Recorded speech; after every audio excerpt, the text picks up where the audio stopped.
मंडळी नमस्कार, कडक बातमध्ये आपलं स्वागत। मंडळी सध्या महायुतीच्या काही नेत्यांमुळे त्यांच्या काही प्रतिक्रियांमुळे महायुतीमध्ये ठिणगी पडणार काय अशा पद्धतीच्या चर्चा महाराष्ट्राच्या राजकारणात व्हायला सुरुवात झाली। त्यामुळे महायुती अभेद्य राहील का की अजित पवारांचा पक्ष महायुतीतून बाहेर पडेल अशाही चर्चा आता जोरदार होत आहेत। मंडळी नुकतंच धाराशिव जिल्ह्यातले शिवसेनेचे नेते आणि कॅबिनेट मंत्री तानाजी सावंत यांनी असं वक्तव्य केलं होतं की आपण राष्ट्रवादी काँग्रेसच्या नेत्यांसोबत बैठकीला बसतो, मात्र बाहेर आल्यानंतर आपल्याला उलटी व्हायला होते। मात्र त्यांच्या या वक्तव्यामुळे राष्ट्रवादीच्या नेत्यांनीही मोठ्या प्रमाणात नाराजी व्यक्त करत सावंतांच्या प्रतिक्रियेविरोधात जोरदार प्रतिक्रिया द्यायला सुरुवात केली आहे। राष्ट्रवादीचे प्रवक्ते उमेश पाटील, आमदार अमोल मिटकरी, मंत्री धर्मराव आत्राम असतील या नेत्यांनीही काल सावंत यांना जोरदार प्रत्युत्तर दिलं होतं। आज नुकतंच अजित पवार यांनीही प्रतिक्रिया देताना आपण कुणाच्याही बोलण्याला फारसं जास्त सिरियसली घेत नाही, त्यांना आपल्याला काही फरक पडत नाही, आपण कामाचा माणूस आहोत आणि काम करणं इतकंच आपल्याला माहिती आहे अशा पद्धतीची प्रतिक्रिया अजित पवार यांनी दिली आणि वादावर कुठेतरी पडदा टाकण्याचा प्रयत्न केला। दरम्यान या सगळ्या वादामुळे कुठेतरी राज्यात महिलांमध्ये लोकप्रिय होत असलेली महायुतीनं आणलेली लाडकी बहीण योजना असल्याचं सांगितलं जात आहे। ही योजना सध्या प्रत्येक महिलेपर्यंत कशी पोहोचेल या संदर्भातलं नियोजन महायुतीकडून केलं जात आहे आणि त्याचाच भाग म्हणून मुख्यमंत्री एकनाथ शिंदे, उपमुख्यमंत्री देवेंद्र फडणवीस, अजित पवार या नेत्यांनी लाडकी बहीण योजनांचे मेळावे देखील घ्यायला सुरुवात केली आहे। मात्र अजित पवार यांनी लाडकी बहीण योजना पोहोचवण्यासाठी स्वतंत्रपणे सुरू केलेला जनसंवाद यात्रा त्यामुळे देखील महायुतीच्या नेत्यांमध्ये नाराजी निर्माण झाल्याचं बोललं जाते।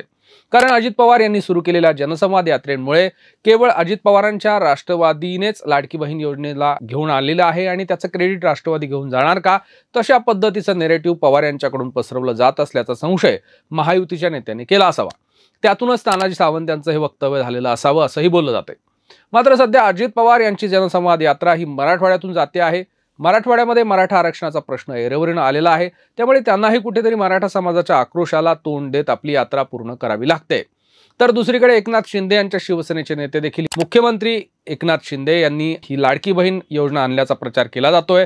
एकूणच या लाडकी बहीण योजनेचं श्रेय घेण्यासाठी आता महायुतीमधल्या घटक पक्षांमध्ये चळवळ सुरू झाल्याचं पाहायला मिळतं आहे।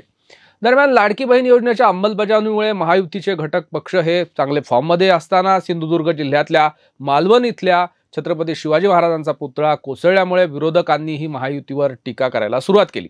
त्यातच काँग्रेसकडून राज्यभर तीव्र आंदोलन करण्यात आलं, त्यामुळे विरोधकांनाही हे एक आयतच कोलीत या माध्यमातून महायुतीच्या विरोधात मिळाल्याचं बोललं जाते। दरम्यान नुकतंच पंतप्रधान नरेंद्र मोदी यांनीही मालवण इथल्या झालेल्या प्रकाराबद्दल महाराष्ट्रात आले असता माफीही मागितली, मात्र विरोधकांनी याला आणखीनच टीका करायला सुरुवात केली। दरम्यान तानाजी सावंत यांच्या राष्ट्रवादी विरोधातल्या प्रतिक्रियेबद्दल बोलत असताना वेगवेगळे विश्लेषणही करण्यात येते। मालवण इथल्या झालेल्या प्रकाराला भरकटण्यासाठी महायुतीनं मुद्दाम निर्माण केलेला वाद असून त्यामुळे राज्यातली चर्चा माध्यमांमध्ये भरकटून जाईल आणि मालवण इथला मुद्दा कदाचित बाजूला पडेल अशा पद्धतीचं विश्लेषण होत आहे। तर दुसरीकडे महायुतीमधल्या जागा वाटपाचा मुद्दा ऐरणीवर येण्याची शक्यता पाहता महायुतीमध्ये मोठा भाऊ कोण असेल, जागा वाटपात कोणाला जास्त जागा मिळायला हव्यात याचा विचार करूनच महायुतीमध्ये आता ठरून वाद निर्माण होत असल्याचं बोललं जाते। अजित पवार यांच्या महायुतीच्या प्रवेशामुळे शिवसेना आणि भाजपच्या बहुसंख्य नेत्यांना विधानसभेच्या रिंगणापासून दूर राहावं लागतंय, त्यामुळे त्यांच्यातही अजित पवारांविषयी नाराजी निर्माण झाल्याचं सांगितलं जातंय। समरजित घाटके, हर्षवर्धन पाटील यांच्यासारखे नेते हे राष्ट्रवादी शरद पवार पक्षांकडे जाण्याची शक्यताही व्यक्त होते आहे आणि हे सगळं घडण्यामागे कुठेतरी महायुतीमध्ये अजित पवार यांचा झालेला समावेश असेल, या सगळ्या गोष्टी कारणीभूत असल्याचं सांगितलं जातंय आणि त्याचाच भाग म्हणून महायुतीचे नेते आता एकमेकांवर टीका करताना दिसत आहेत असं बोललं जाते। मात्र तानाजी सावंत यांची ही टीका राष्ट्रवादीच्या नेत्यांना चांगलीच झोंबली असून अजितदादांनी महायुतीतून बाहेर पडावं असं आवाहन राष्ट्रवादीच्या काही नेत्यांनी केलं आहे। या सगळ्या प्रकारावरून महायुतीमध्ये सर्व काही अलबेल नसल्याची टीकाही होते आहे। मात्र तुम्हाला काय वाटतं की अजित पवारांनी महायुतीमधून बाहेर पडावं का, याबद्दल आम्हाला कमेंट बॉक्समध्ये नक्की कळवा। तुर्तास वेळ झाली ते सामन्याची पाहत रहा कडक बात।